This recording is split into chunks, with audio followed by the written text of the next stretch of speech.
Tengah heboh soal kabar pelatih Shin Tae-yong yang meninggalkan timnas Indonesia ke Korea Selatan. Hal ini tentu memancing munculnya beragam spekulasi di tengah penggemar sepak bola di tanah air. Sebab kepergian Shin Tae-yong yang akrab disapa STY ini di tengah panasnya kabar Roberto Mancini pelatih Arab Saudi dipecat. Mengutip dari media Arab Saudi, sebagai berikut, dianggap menjadi dosanya. Disebutkan, pertama Mancini mencoret Salman Al-Faraj, yang merupakan kapten timnas dan Al-Hilal serta Sultan Al-Ghanam dan Nawaf Al-Akidi yang merupakan pemain Tama Al-Nasr. Juga adanya catatan buruk yaitu imbas seri melawan timnas Indonesia waktu lalu dengan skor 1-1 yang berlangsung di King Abdullah Sports City Stadium, Jumat, tanggal 6 September tahun 2024. Juga masih ada catatan lainnya yang dianggap kontroversi. Sehubungan dengan kepergian STY, mengapa ia harus pergi ke Korea Selatan? Berdasarkan keterangan PSSI ke awak media mengkonfirmasi kepergian Shin Tae-yong di tengah persiapan timnas Indonesia melawan Jepang di kualifikasi Piala Dunia 2026. Sekretaris Jenderal Sekjen PSSI, Yunus Nusi mengatakan jika Shin Tae-yong memilih kembali ke Korea Selatan untuk sementara waktu. Sekembalinya beliau dari Korea Selatan akan dievaluasi, lagi istirahat beliau. Saya tidak tahu persis waktu kembali Shin Tae-yong, khawatir lupa tanggal pulangnya, kata Yunus kepada awak media, Jakarta, Jumat, tanggal 25 Oktober tahun 2024. Diketahui, Bapak skuad Garuda itu bakal berguru ke Korea Selatan untuk menyiapkan diri memenangkan timnas Indonesia melawan Jepang. Dugaan yang muncul tengah berguru ke pelatih legenda asal Korea Selatan yakni Hu Jung-mo. Sebab Hu Jung-mo memiliki rekor belum terkalahkan saat Korea Selatan bersua Jepang yang berjuluk Samurai Biru itu. Dengan demikian, semoga STY bisa kembali secepatnya untuk memberikan keterangan kepada pecinta bola Indonesia. Mengingatkan sosoknya sebagai pelatih amat toleran dalam beragama. Sebab ia memiliki semangat untuk memahami dan belajar agama Islam. Saat saya baru datang, saya berusaha untuk memahami budaya Islam, ungkap Shin Tae-yong dikutip dari sportalkorea.com. Jumat tanggal 25 Oktober tahun 2024 bahkan ada seorang dokter beragama Islam di Jakarta. Saya pun mengundangnya untuk mendengar budaya Islam selama sekitar 3 jam, sambungnya. Agama yang dipeluk kebanyakan anak asuhnya, membuat Bapak Timnas Indonesia layak mendapat predikat tersebut. STY juga merasa tidak keberatan akan upayanya untuk belajar memahami budaya dan agama Islam.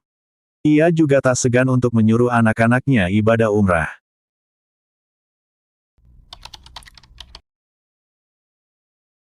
Peluang calon pemain timnas Indonesia Kevin Dix untuk bermain di 2 laga putaran ketiga kualifikasi Piala Dunia 2026 Zona Asia Grup C, November mendatang, melawan timnas Jepang dan timnas Arab Saudi sangat berat. Hal itu diungkapkan Eksekutif Komite Exco PSSI Arya Sinulinga di Stadion Utama Gelora Bung Karno, SUGBK, Jakarta. Jadi kemungkinan berat Kevin Dix untuk main di November, kata Arya. Menurut Arya, seluruh proses naturalisasi seorang pemain untuk dapat tampil membela sebuah tim di putaran ketiga harus rampung H-7 pertandingan. Jika dilihat dari pertandingan pertama melawan Jepang pada tanggal 15 November maka 7 hari sebelumnya adalah pada tanggal 8 November. Arya mengungkapkan, proses ini tidak akan memakan waktu sebentar, apalagi melihat adanya transisi pemerintahan baru saat ini seperti perubahan di kementerian atau lembaga terkait. Sehingga proses naturalisasi Kevin akan sulit selesai untuk 2 laga pada November. Kevin Dix itu kalau mau main, itu harus H-7 terakhir data masuk. Main tanggal 15, berarti data masuk minimal tanggal 8. Atau tanggal 7, dia harusnya waktu datanya. Tanggal 7, berarti harus sumpah di situ dan KTP, imigrasi, dan kawan-kawan, jelas dia. Nah, teman-teman kan tahu, pemerintahan masih baru. Ini kabinet juga berubah, nomenklatur kabinet juga berubah. Kumham tadinya 1 kementerian jadi 3 kementerian. Jadi semua lagi konsolidasi kementeriannya, gitu. Itu 1, tambah dia. Kemudian DPR pun baru kemarin terbentuk komisinya. Berubah semuanya, lanjut Arya. Dengan pertimbangan ini, PSSI menargetkan menyelesaikan proses naturalisasi bek FC Copenhagen itu untuk 2 laga pada Maret tahun depan, saat melawan timnas Australia dan timnas Bahrain. Ya, bisanya main di, mudah-mudahan main pada Maret, kata Arya. Pemain yang kini memegang paspor Belanda tersebut diketahui memiliki darah Indonesia dari ibunya yang berasal dari Ambon yaitu Natasja Dik Bakar Besi. Selama kariernya di Copenhagen sejak Juli tahun 2021, Dik sudah tampil sebanyak 145 pertandingan dengan koleksi 14 gol dan 15 assist.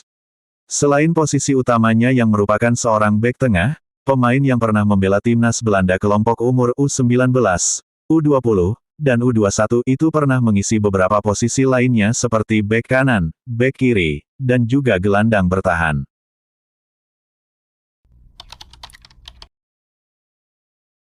Kontroversi kinerja wasit Ahmed Alkaf saat memimpin laga Bahrain vs Timnas Indonesia nampaknya berbuntut panjang. Federasi Sepak Bola Asia (AFC) dikabarkan bakal menyelidiki kinerja wasit asal Oman tersebut.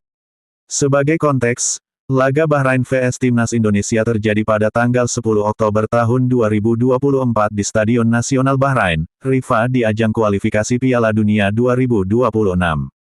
Kontroversi muncul saat timnas Indonesia sempat unggul 2-1.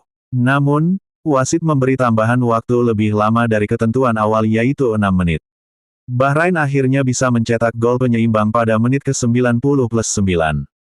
Timnas Indonesia harus puas pulang dengan skor 2-2. Wasit asal Oman tersebut dikabarkan dipanggil oleh AFC. Kabar tersebut disampaikan oleh Nahar Kunais. AFC memanggil wasit Oman Ahmed Alkaf, Muhammad Nasmi dari Malaysia, dan Abdullah Al-Jamali dari Kuwait, tulis akun Twitter Nahar Kunais. Untuk diselidiki setelah insiden dan kesalahan serius dalam pertandingan antara Indonesia dan Bahrain. Serta Al-Hilal dan Al-Ain serta manipulasi pertandingan, lanjutnya. Tak hanya penyelidikan, Ahmed Alkaf terancam hukuman berat. AFC disebut bakal memberikan hukuman berat usai mencederai sportivitas. Wasit asal Oman terancam bakal diskors sampai akhir musim di semua laga sepak bola Asia. Mereka diperkirakan akan diskors hingga akhir musim olahraga di Asia, tambahnya. Meski begitu, belum ada konfirmasi dari pihak AFC soal hal ini. Timnas Indonesia saat ini masih ada di peringkat kelima grup C. Skuad Garuda mengoleksi 3 poin dari 4 laga. Timnas Indonesia kalah pada laga terkini lawan China. Skuad asuhan Shin Tae-yong kalah 1-2 di markas China. Timnas Indonesia harus bersiap menghadapi 2 laga kandang. Mereka bakal menjamu Jepang dan Arab Saudi. Laga tersebut bakal digelar pada 15 dan tanggal 19 November tahun 2024.